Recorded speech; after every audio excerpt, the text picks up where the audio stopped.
تب بھی آدمی کو ہضم نہیں ہو رہا ہے۔ کبھی کوئی کسی مدرسے کی ذمہ داری لے کر دیکھے تب جا کے پتہ چلے گا کہ دال چاول کا بھاؤ کیا ہوتا ہے۔ اپنے مال کی زکوٰۃ نکالنا خود ہمارے ذمہ فرض ہے، اس کی ادائیگی کے لیے فقیر اور محتاج کو تلاش کرنا اور اس کی تلاش میں نکلنا ہماری ذمہ داری ہے۔ اب جو محتاج ہماری زکوٰۃ لے وہ ہمارا محسن ہے کہ اس کے لینے کی وجہ سے میری زکوٰۃ ادا ہو گئی، مگر ہمارا اپنے محسنوں کے ساتھ کیا رویہ ہوتا ہے؟ مفتی سلمان منصور پوری صاحب دامت برکاتہم لکھتے ہیں، رمضان کا زمانہ ہے، ایک مالدار اپنی فرم کے کیبن میں پورے امیرانہ غرور کے ساتھ بیٹھا ہے، گھنٹی بجتی ہے، چپراسی اندر آتا ہے اور خبر دیتا ہے، سر ایک مولوی صاحب آپ سے ملنا چاہتے ہیں۔ مالدار کی پیشانی پر تقدر اور نفرت کی سلوٹیں پڑ جاتی ہیں، کچھ سوچ کر اور کچھ بڑبڑا کر بہت ترش انداز میں کہتا ہے، بلا لو۔ مولوی صاحب ہاتھ میں بیگ لیے ہوئے کیبن میں پہنچتے ہیں، ابھی وہ اپنے حواس بجا نہیں کر پاتے، مالدار کی کرخت آواز بلند ہوتی ہے، آپ لوگوں کو کسی کے وقت کی قیمت کی کوئی احساس ہی نہیں ہے، جب چاہا منہ اٹھا کر چلے آئے، چندے کے علاوہ آپ لوگوں کا کوئی کام بھی نہیں ہے، مجھے اس وقت بات کرنے کی فرصت نہیں ہے، کسی اور وقت آئیے گا۔ مولوی صاحب انا للہ پڑھ کر واپس ہو جاتے ہیں، دوسرے وقت پر حاضر ہوتے ہیں مگر محرومی ہی رہتی ہے، حتیٰ کہ تیسری اور چوتھی مرتبہ زکوٰۃ کی معمولی رقم دے کر ان پر احسان کیا جاتا ہے۔ واقعہ یہ ہے کہ اگر یہ چندہ اپنی ذات کے لیے مانگا جاتا، اپنے بیوی بچوں کے لیے، اپنا گھر چلانے کے لیے مانگا جاتا، تو اس ذلت آمیز سلوک پر مولوی صاحب قیامت کی صبح تک بھی ان کے سامنے دوبارہ ہاتھ پھیلا کر اپنی ذلت اور رسوائی مول نہیں لیتے، لیکن آج ایک نہیں سینکڑوں علماء محض اللہ کے دین کی بقا اور رسول اللہ صلی اللہ علیہ وسلم کی علمی و روحانی امانت کی حفاظت کے لیے اپنی انا کو قربان کر چکے ہیں۔ ان کو عقل نہیں ہے، ان کو سمجھ نہیں ہے، یہ دوسرے دھندے، دوسرے کاروبار یا دوسرے بزنس میں لگ کر اپنا گزارا نہیں کر سکتے ہیں۔ ایک عالم کے کتنے بچے ہیں، وہ اپنے بچوں کو پڑھانے کے لیے ایک مدرسہ کھولنے کی ضرورت پڑتی ہے، وہ اپنے مدرسے میں اپنے کتنے بچوں کو پڑھا رہا ہے۔ ایک ضلع میں ایک مولانا مدرسہ قائم کیے، 200 لڑکیاں پڑھتی ہیں، 100 لڑکے پڑھتے ہیں، 300 بچوں کی ذمہ داری سنبھال رہے ہیں۔ وہ 300 بچے اس ضلع کے ہیں، عوام کے بچے ہیں، مولوی صاحب کے بچے تھوڑی ہیں۔ مولوی صاحب کو اپنے بچوں کو پڑھانے کے لیے 300 بچوں کا ادارہ کھولنے کی ضرورت پڑتی ہے۔ کن کے بچوں کی دین کی خاطر ادارے کھولے جا رہے ہیں؟ کن کے بچوں کی علم کی حفاظت، ان کے ایمان کی حفاظت، ان کے نسل کو اللہ رسول کی شناخت دینے کے لیے کھولے جا رہے ہیں؟ آپ کی اولاد کو پڑھانے کے لیے ادارے قائم ہو رہے ہیں۔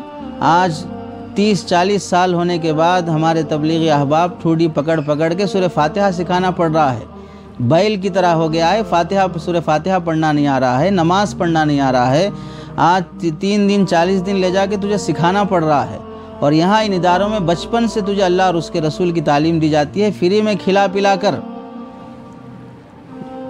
یہاں بڑے ہونے کے بعد اپنے پیسے سے سیکھنے کے لیے لے جانا پڑتا ہے مجبوراً، اور یہاں بچپن ہی سے تجھے اللہ رسول کی تعلیم گھٹی میں دی جاتی ہے تاکہ بڑا ہونے کے بعد کسی کافر اور دہریے کا حملہ تجھ پر نہ ہو اور تو مسلمان ہوتے ہوئے یہودی ذہن تیرا نہ بن جائے۔ لیکن پھر بھی ان خدمت گزاروں کے ساتھ کیسا سلوک! اس کے برخلاف جو مالدار انہیں حقیر یا ذلیل سمجھتے ہیں یا بار بار چکر کٹوا کر انہیں ہراساں اور پریشان کرتے ہیں، ان کے علم کی بے قدری کر کے اپنی آخرت خراب کر دیتے ہیں۔ مالداروں کو تو ان مدارس اور ان کے نمائندے کا احسان مند ہونا چاہیے کہ ان کے لیے خیرات میں لینے کا ذریعہ اور آخرت کے کامیابی کا ذریعہ بن رہے ہیں۔ صحیح مصرف صحیح جگہ پر تمہاری زکوٰۃ استعمال ہو جائے تمہارے لیے ثواب کا ذریعہ ہے، اور یہ ان مدارس اور مدارس کے علماء اور طلباء پہ خرچ کرنا یہ دگنا ثواب رکھتا ہے۔ حضرت صلی اللہ علیہ وسلم کا ارشاد گرامی ہے، صدقہ خیرات کیا کرو، اس لیے کہ عنقریب وہ زمانہ آنے والا ہے۔ مسلم شریف کی حدیث ہے کہ ایک شخص اپنی زکوٰۃ لے کر نکلے گا تو جسے زکوٰۃ دی جائے گی وہ کہے گا، اگر آپ کل آ جاتے تو رقم لے لیتا تھا، اب تو مجھے اس کی ضرورت نہیں ہے، تو وہ مالدار کسی ایسے شخص کو نہ پائے گا جو اس کے صدقے کو قبول کرے۔ کوئی نہیں ملے گا لینے والا، وہ دن آنے سے پہلے اپنی زکوٰۃ صحیح مصرف میں خرچ کرنے کی فکر ہونی چاہیے۔ آج تک کسی مسلمان نے اپنی عقل اور اپنی آنکھوں سے دیکھا کسی مدرسے میں شراب پی جاتی ہو، کسی مدرسے میں فلمیں دیکھی جاتی ہو، کسی مدرسے میں بدکاری ہوتی ہو، کسی مدرسے میں سود کھایا جاتا ہو، کسی مدرسے میں کوئی حرام کام ہوتا ہو، جہاں پر صبح سے شام تک قال اللہ قال رسول ہوتا ہو، بچے حفظ کرتے ہوں؟ جا کے کسی مدرسے کا کسی ادارے کا جائزہ لیں، وہاں پر کتنے بچے وہ ہیں جن کے ماں باپ نہیں ہیں تو ان کا کوئی ذریعہ معاش ایسا نہیں ہے کہ وہ بچوں کی کفالت لے سکیں، انہیں عالم حافظ بنا سکیں۔ کتنی فیس ہوتی ہے مدرسوں کی؟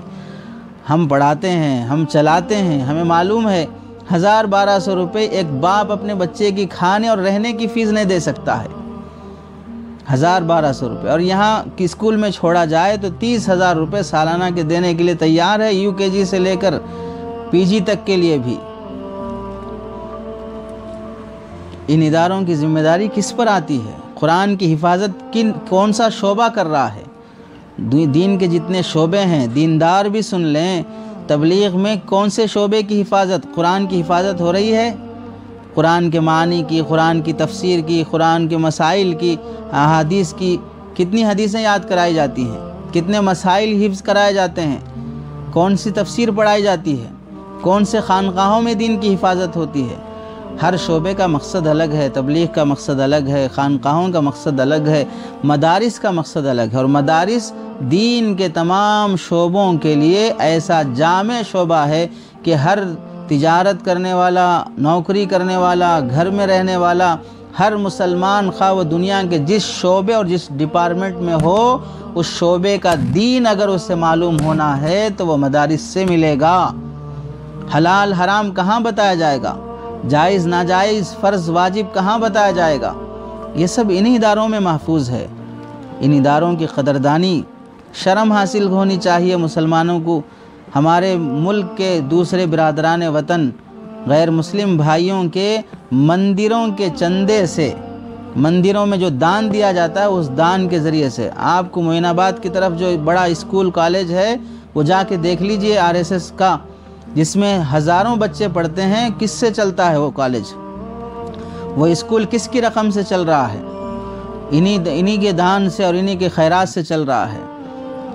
کیسے بچے وہاں پر تربیت پاتے ہیں؟ ہزاروں بچے، ہزاروں کالج، ہزاروں دسیوں اسکول ایسے چل رہے ہوں گے، دسیوں تربیت اور کیمپ ایسے چل رہے ہوں گے جہاں پر اپنے مخصوص ذہن کے لوگوں کو تیار کیا جاتا ہے، اور یہاں جبکہ اس پر آخرت کا کوئی ثواب نہیں ہے، اور یہاں پر آخرت کا ثواب اللہ بتا رہے ہیں، اس پر خرچ کرنے پر دگنا ثواب دیا جاتا ہے، اور دین کی اور خادمین دین کی حفاظت ہوتی ہے۔ ایک بچہ حافظ ہماری طرف سے بن جائے، ایک عالم بن جائے، یا عالم جو دسیوں لوگوں کو عالم بنا رہا ہے، حافظ بنا رہا ہے، اس کی خدمت کی ہمیں سعادت مل جائے تو ہمارے لیے کتنی خوش نصیبی کی بات ہوگی۔ ہندوستان کے بادشاہوں میں سے محمود غزنوی بڑے عالم دین بادشاہ گزرے ہیں، اپنے زمانے کے بڑے بادشاہوں میں سے ممتاز بادشاہ محمود غزنوی رحمۃ اللہ علیہ کو 3 باتوں میں شک تھا، بہت پریشان تھے، 3 باتیں جاننا چاہتے تھے۔ تاریخ فرشتہ، ہندوستان کی تاریخ پر لکھی گئی ایک کتاب ہے، اس میں یہ واقعہ لکھا ہوا ہے۔ محمود غزنوی 3 باتیں جاننا چاہتے تھے۔ ایک بات یہ کہ اللہ کے نبی نے فرمایا کہ علماء انبیاء کے وارث ہیں، ان کے نبیوں کی پراپرٹی کی حقدار علماء ہوتے ہیں، اور نبیوں کی پراپرٹیز کیا ہیں؟ قرآن اور حدیث، دین کا علم نبیوں کی پراپرٹیز ہے، اس پراپرٹی کے حقدار عالم ہوتے ہیں، حافظ ہوتے ہیں۔ جب یہ بات انہوں نے حدیث میں پڑھی تو تعجب کرنے لگے کہ بادشاہ غربا کی، غریبوں کی خدمت کرتے ہیں، فوج بناتے ہیں، مسجدیں بناتے ہیں، علماء کو تنخواہیں دیتے ہیں، قاضیوں کا منصب قائم کرتے ہیں، یتیموں بیواؤں کی ذمہ داری سنبھالتے ہیں، یہ ساری خدمتیں کرتے ہیں، پھر بھی ہم نبی کے وارث نہیں بنے، علماء نبی کے وارث بن گئے، کیسا ایسا ہو سکتا ہے؟ ہماری خدمتیں زیادہ ہیں۔ کیا اللہ کے نبی نے واقعتاً ایسا فرمایا کہ علماء انبیاء کے وارث ہیں؟ مجھے جاننا ہے۔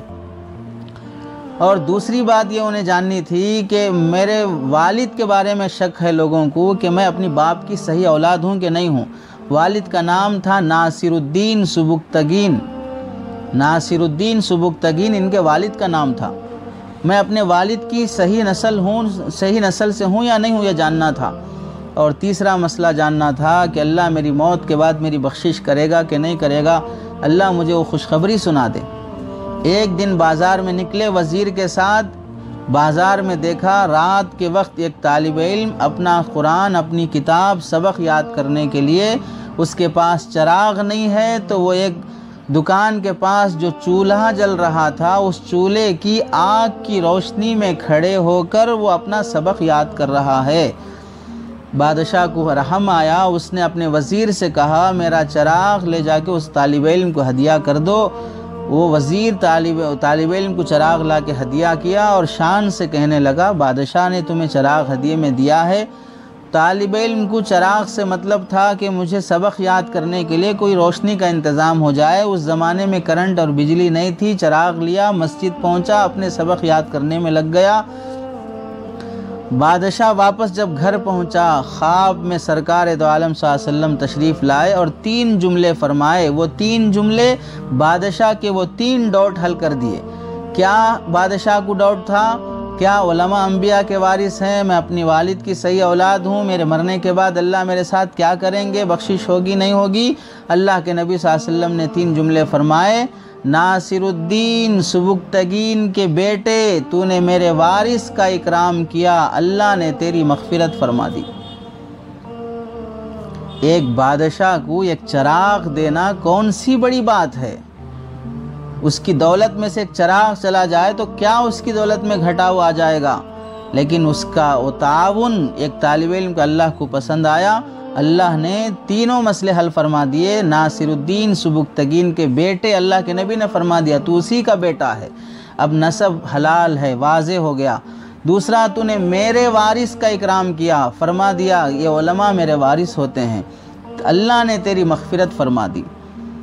تو آج مدارس لوگ بہت سارے اس لاک ڈاؤن کی وجہ سے ماشاءاللہ غریبوں کا تعاون کرنا اور انہیں کھانا کھلانا، راشن پہنچانا، بہت سی چیزوں میں حصہ لے رہے ہیں دل کھول کے۔ بعض احباب تو وہ بھی ہیں جو اپنے گھر کا سونا بیچ کر ضروریات سامان میں کچھ برداشت کر کے دوسروں کے تعاون میں لگے ہیں۔ کافی خوشی اور انسانیت اور اخلاق کی بات ہے، اسلامی ایثار اور صحابہ کے جذبے کی نقل اور ان کی اتباع کی بات ہے۔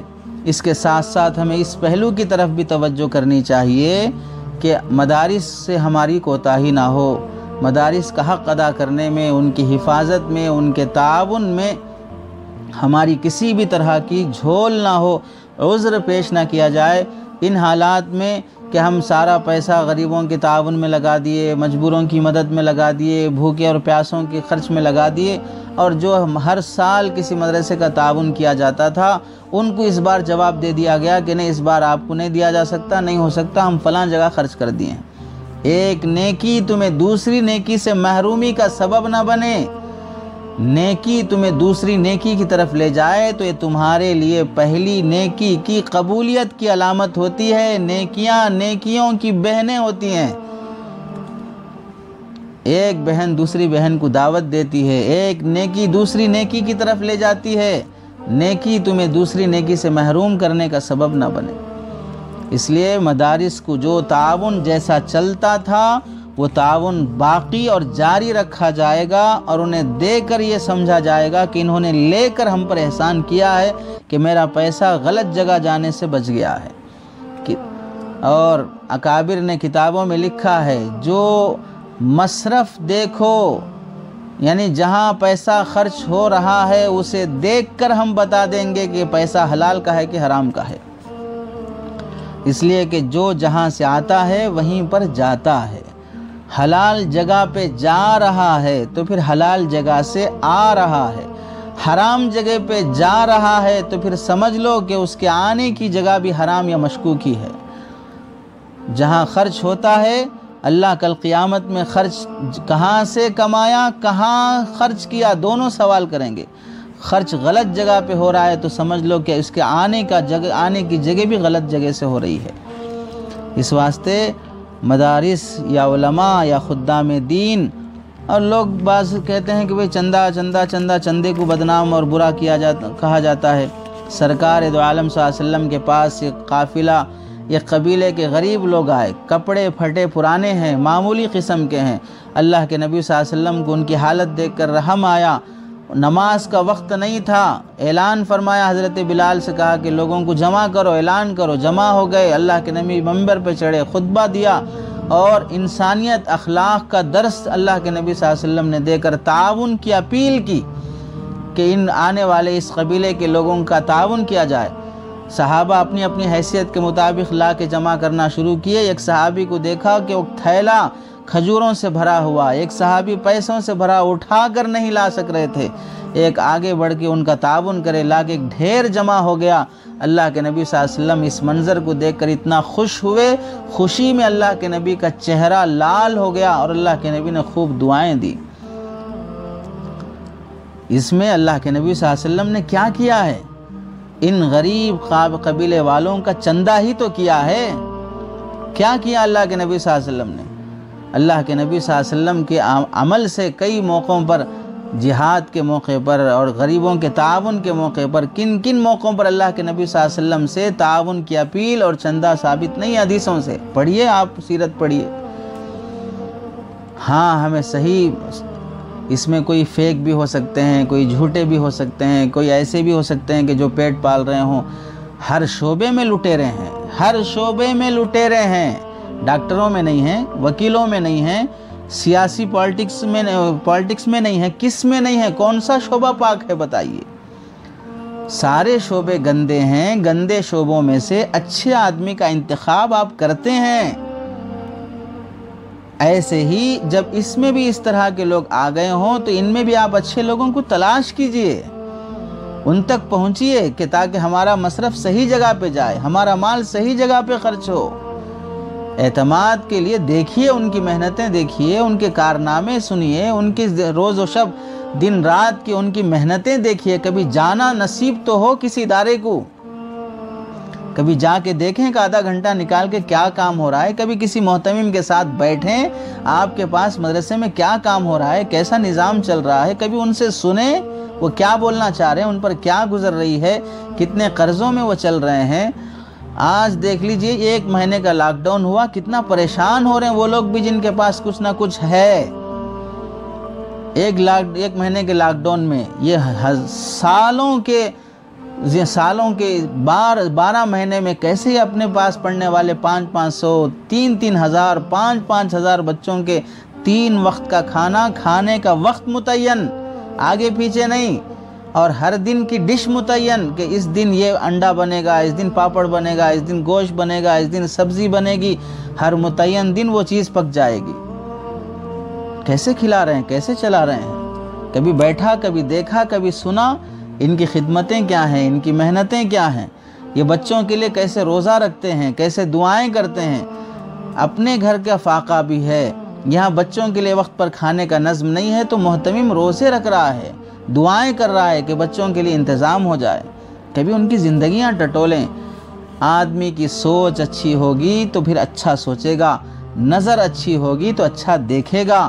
اگر اس کی سوچ ہی خراب ہے تو پھر سامنے والے کا کیا قصور، اس کی نظر ہی خراب ہے تو اچھا نہیں دکھ رہا ہے تو پھر کیا کہنا۔ اس واسطے مدارس کا، خدام دین کا تعاون کرنا ہمارے لیے سعادت کی بات ہے۔ امام مالک رحمۃ اللہ علیہ کو حضرت فقی ابو اللیث رحمۃ اللہ علیہ سال بھر کے کپڑے سلا کے بھیج دیتے تھے۔ امام ابو حنیفہ رحمۃ اللہ علیہ اپنے بزنس کی زکوٰۃ اپنے پاس کام کرنے والے علماء اور طلباء پہ خرچ کرتے تھے۔ ہارون رشید اپنے زمانے کے بادشاہ ہر سال 200 علماء کو حج پر بھیجتے تھے۔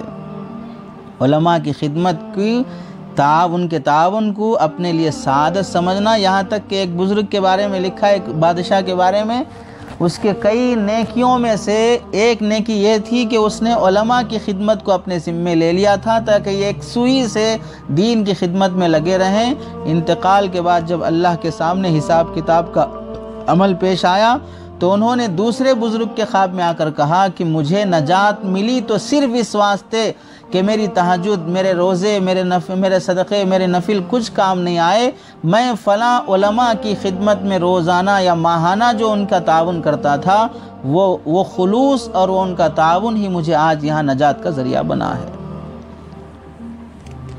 اس واسطے دینا ہو یہ سوچ کر تعاون کریں کہ ہمارے لیے سعادت ہے کہ میرا پیسہ کسی حافظ قرآن، کسی عالم دین، اللہ کے دین کی خدمت گزاروں میں لگ رہا ہے، یہ مجھ پر احسان کر رہے ہیں۔ اور اگر نہیں دینا ہے تو خاموش رہ جائے، زبان درازی نہ کرے، اپنے اعمال اکارت نہ کرے۔ علماء، اللہ کے نبی صلی اللہ علیہ وسلم نے فرمایا کن عالما او محبا او مستمعا ولا تکن خامسا، عالم بنو، متعلم بنو، سننے والے بنو، ان سے محبت کرنے والے بنو، ان سے نفرت کرنے والے نہ بنو، تو ورنہ پھر ہلاک ہو جاؤ گے۔ رشید احمد گنگوہی نے لکھا ہے دنیا کی ہلاکت یہ ہے کہ اللہ اس کی نسل سے کوئی عالم حافظ پیدا نہیں کریں گے، آخرت کا عذاب یہ ہے کہ اللہ قبر میں اس کا چہرہ قبلے سے پھیر دیں گے۔ اس واسطے اپنے ذمے ہے، جیسے ماشاءاللہ بہت سے لوگ مدارس چلا رہے ہیں، مدارس کی ذمہ داری سنبھال رہے ہیں، ان کے پاس اہمیت ہے، ہر دین کے ہر شعبے کی اہمیت ہے، تبلیغ کی بھی اہمیت ہو، تزکیہ کی، تصوف کی بھی اہمیت ہو، مدارس کی بھی اہمیت ہو، ہر شعبے میں کام کرنے والے خادموں کی اہمیت ہو، ان کی قدردانی ہو، ہر شعبے کا خیر ہماری زندگی میں آئے، آدمی کو اس کا احساس ہو۔ اس لیے اللہ سے دعائیں کریں کہ اللہ حلال دے اور حلال جگہ پہ ہمارا مال لے لے اور قبول بھی کر لے۔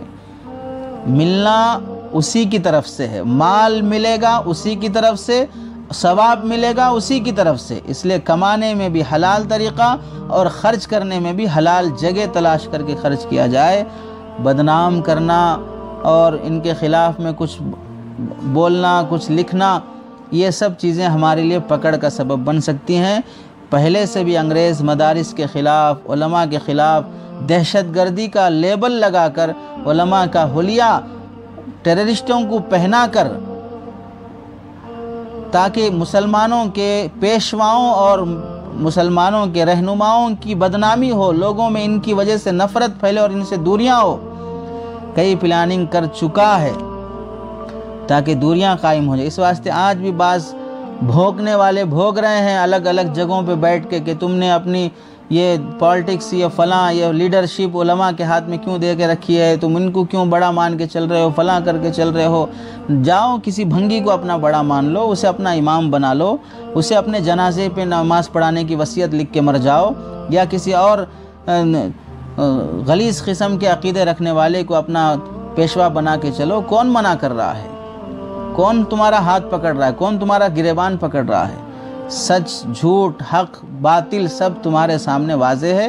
اتنے دیوانے، اتنے بھولے تو نہیں ہو کہ منہ میں انگلی رکھنے پر بھی کاٹو گے نہیں، تمہیں تو سب معلوم ہے، جس کے پیچھے چلنا ہے چلو اپنی مرضی سے۔ آخرت کو سامنے رکھ کر، اللہ اور اس کے رسول کی تعلیمات کو سامنے رکھ کر خدمت دین کو اپنے ذمے لے کر چلو، خادمین دین کو اپنے لیے محسن سمجھ کے چلو۔ کون سے جس دنیا کی ہزاروں لاکھوں مسجدوں میں جو امام ہے کہاں سے پڑھ کے آئے ہیں؟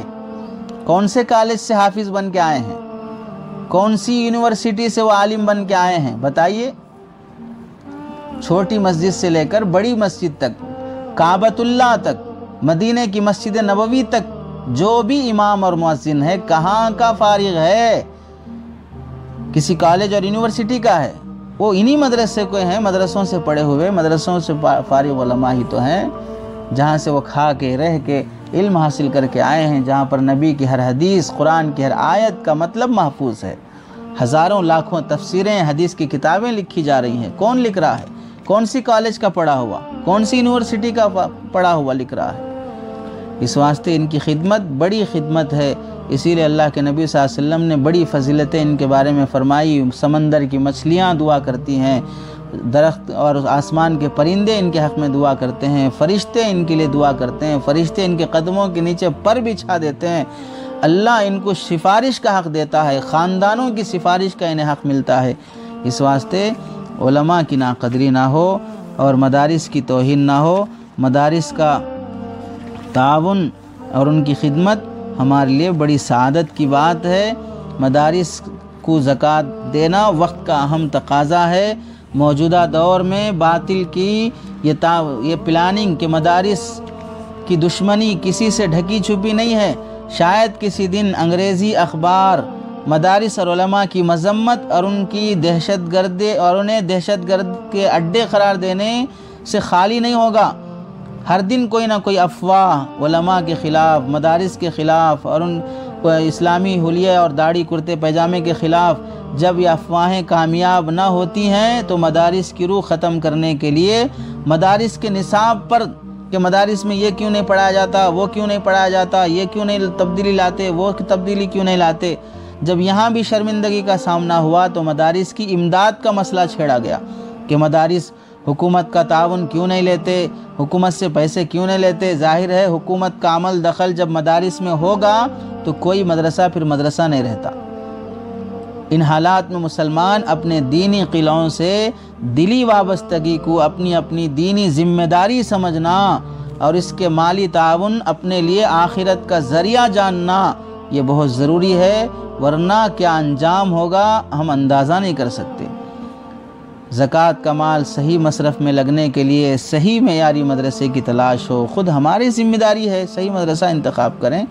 نماز کے لیے پاک جگہ پہ کھڑے ہونا کس کی ذمہ داری ہے؟